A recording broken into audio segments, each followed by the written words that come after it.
இதன் நாம எப்படி நம்ம மாட்டோடு ஒன்றி வாழ்கின்றோம், ஒன்றாக இருக்கின்றோம். ஏன்னா இவர்கள் நம்ம கொடுக்கக்கூடிய சாணம் அதுதான் நம்ம பயன்படுத்துகிறோம், அடுத்த கட்டத்துக்கு எடுத்துகிட்டு போகிறோம். ஸோ இங்கே நம்ம பார்க்கலாம் நம்முடைய சிறு மாட்டு பண்ணை, பெரிய மாட்டு பண்ணை இல்லை. 11 மாடுகள் நம்ம வச்சுருக்கோம். கொஞ்சம் கொஞ்சமாக ஒரு மாடாக சேர்த்துக்கிட்டு அதை கொஞ்சம் கொஞ்சமாக அப்படியே கொண்டு போயிட்டு இருக்கோம். காங்கேயம் காங்கேயம் மாடு இந்த பகுதி குறித்தான மாடு. காங்கேயம் மாடு நல்ல ஸ்ட்ராங்கான ஒரு பிரீடு. குறிப்பாக எல்லாம் பட்டி தொட்டி எல்லாம் பார்க்கக்கூடிய மாடு. காரி மாடு காம்பில் இருந்து எல்லாமே கருப்பாக இருக்கிறனால காங்கேயம் காரிங்கிறோம்.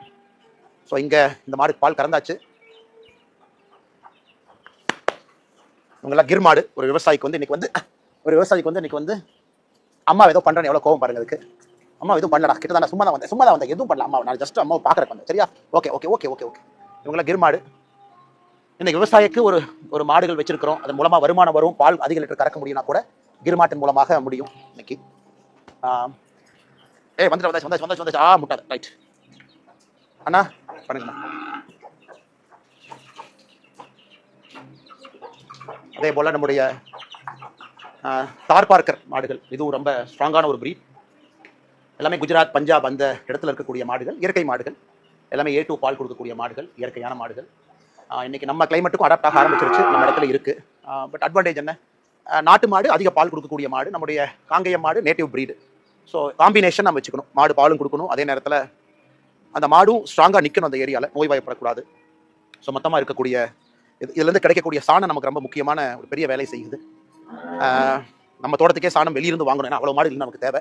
அதெல்லாம் வந்த பிறகு நம்ம இதை முழுமையாக நம்ம இன்னைக்கு தயார் பண்ணிக்கிட்டு இருக்கோம். இன்னும் ஒரு 5 ஆண்டுகள் கழிச்சு நம்ம ஒரு இயற்கை விவசாயின்னு சொல்ல முடியும். ஏன்னா ஒரு நிலத்தை பொறுத்த வரைக்கும் நீங்கள் 5 to 7 ஆண்டுகள் முழுமையாக உரம் போடல, முழுமையான இயற்கை விவசாயம் நம்ம செஞ்சுட்டு இருக்கோம் அப்படின்னா அதை நம்ம ஒரு இயற்கை விவசாயி அப்படின்னு சொல்லலாம். இன்னைக்கு அந்த ப்ராசஸ்ல இருக்கும். வீதில் ஒரு வாலண்டியரா நானும் ஒரு இயற்கை விவசாயியாக அடுத்த கட்டத்துக்கு செல்லணும் அப்படிங்கிற ஒரு பெரிய ஆர்வம். நிறைய நம்மோடு ஆயிரக்கணக்கான நண்பர்கள் இந்த இயற்கை விவசாயம் பயிற்சி மட்டுமே உள்ள வந்திருக்கிறாங்க, நம்மளோட இருக்கிறாங்க, ட்ரைனிங் எடுக்கிறாங்க.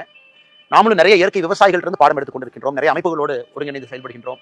இது ஒரு பெரிய மக்கள் மூமெண்ட், ஒரு புரட்சியா வரணும் அப்படிங்கிறது தனிப்பட்ட முறையில் எனக்கு ஒரு பெரிய ஆசை.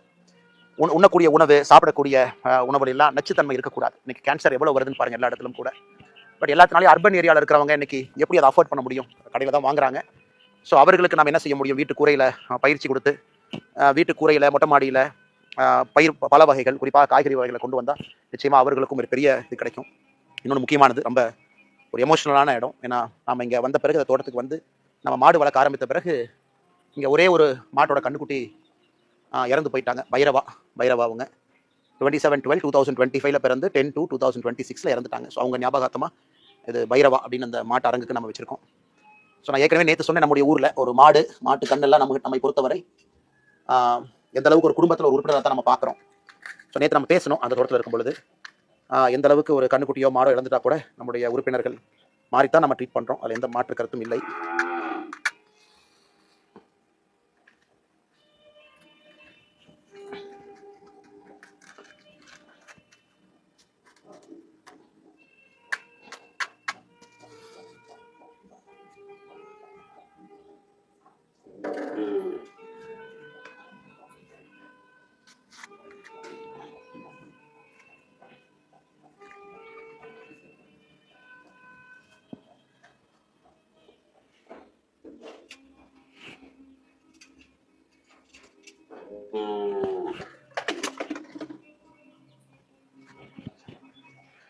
ஸோ அதனால் எனக்கு எல்லாத்தையும் அன்பு வேண்டுகோள், அரசியல் நம்முடைய வாழ்வியல் முறையில் ஒன்றா மாறணும், அதற்கு மக்கள் நாம மாறணும். அதனால தான் நம்மளுடைய நோக்கமே மாற்றுவோம், நாம மாறணும்.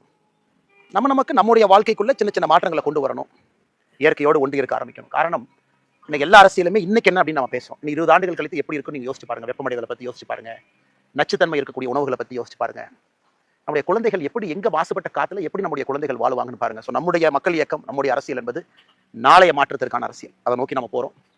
அதற்கு முதல்ல நாம சின்ன சின்ன மாற்றங்களை நமக்குள்ள கொண்டு வரணும், அவேர்னஸை கொண்டு வரணும். அதன் பிறகு அது போன்ற தலைவர்களை நம்ம தயார் பண்ணணும், அவர்களை தயார்படுத்தணும், களத்தில் இருக்கணும். அதன் பிறகு ஒரு ஆட்சியை கொண்டு வரணும். அது செய்யும் பொழுது நிச்சயமாக ஒரு பெரிய மாற்றம் நடக்கும் என்பதில் நான் உறுதியா இருக்கேன். I am very excited. ஏற்கனவே சொன்னது போல 2009 பொலிட்டிக்கல் இன்டர்ன்ஷிப் ஆரம்பித்து 2020 அரசியல் கட்சியில் இணைந்து இன்னைக்கு ஒரு மக்கள் இயக்கமாக உங்கள் முன்னாடி இருக்கும் பொழுது ஒரு முறையும் கூட அதே முயற்சி தான். Can we get better politics done, can we make politics that is governance based, development oriented, அடுத்த தலைமுறைக்கான அரசியல். அதனால மாற்றுவோம். இது உங்களுக்கு வீத லீடர்ஸை அறிமுகப்படுத்தக்கூடிய சிறு முயற்சி. நிறைய பேர் நம்பிக்கையோடு அத்தனை பேர் இணைஞ்சிருக்கிறீங்க. இன்னும் நம்பிக்கையோடு சேர்ந்துக்கிட்டே இருங்க. நம்ம பேசுனது எல்லாமே இயக்கமாக மாறணும். இயற்கை விவசாயம், போதைப் பொருளுக்கு எதிரான நம்முடைய நிலைப்பாடு, ரோட் டிராஃபிக் ஆக்சிடென்ட் இந்தியாவில் மிக அதிக world capital of road traffic accident நம்ம தான். 1,00,000 பேருக்கு மேலே இறக்குறாங்க. தமிழ்நாடு தான் இந்தியாவில் நம்பர் 1. அதை நம்ம சரி செய்யணும். வயதானவர்கள் எத்தனையோ பேர் தனிமையில் இருக்காங்க, சைலண்டாக இருக்காங்க, வீட்டுக்குள்ள கூட யாரும் பேசுறது இல்லை, அதை சரி பண்ணணும். இதெல்லாம் கூட வருகின்ற காலத்தில் நம்ம ஒரு மக்கள் மூமெண்ட்டாக இயக்கமாக எடுத்து நிறைய தலைவர்கள் உருவாக்குவோம். இதெல்லாம் கூட உள்ளாட்சியில் நம்ம அதை கொண்டு வருவோம். நம்முடைய பிரதிநிதிகள் வரும்பொழுது உள்ளாட்சியில் இது எல்லாமே அறம் சார்ந்த அரசியல் உள்ள கொண்டு வருவோம், அறம் சார்ந்த வாழ்க்கையை கொண்டு வருவோம். அது பெரிய மாற்றத்தை கொண்டு வரும் என்கின்ற முழு நம்பிக்கையோடு மிக பொறுமையாக இணைந்து இதெல்லாம் பார்த்துக்கிட்டு இதனால வீதர் லீடர்ஸ் உண்மையாலுமே களத்தில் இருக்கு. நம்ம இந்த மாற்றத்தை பண்ணிட்டு இருக்கோம். இன்னைக்கு இத்தனை லட்சம் பேர் சேர்ந்திருக்கிறீங்க, யோசிச்சு பாருங்க. இன்னைக்கு சில 100 சில 1000 பேர் இருந்து இந்த வேலைகள்லாம் செஞ்சிருக்கும் பொழுது இத்தனை லட்சம் பேர் இணைஞ்சு ஒரு மக்கள் இயக்கமாக நாம் கொண்டு போகும் பொழுது எவ்வளவு பெரிய மாற்றத்தை கொடுக்க முடியும். மாறுவோம், மாற்றுவோம்.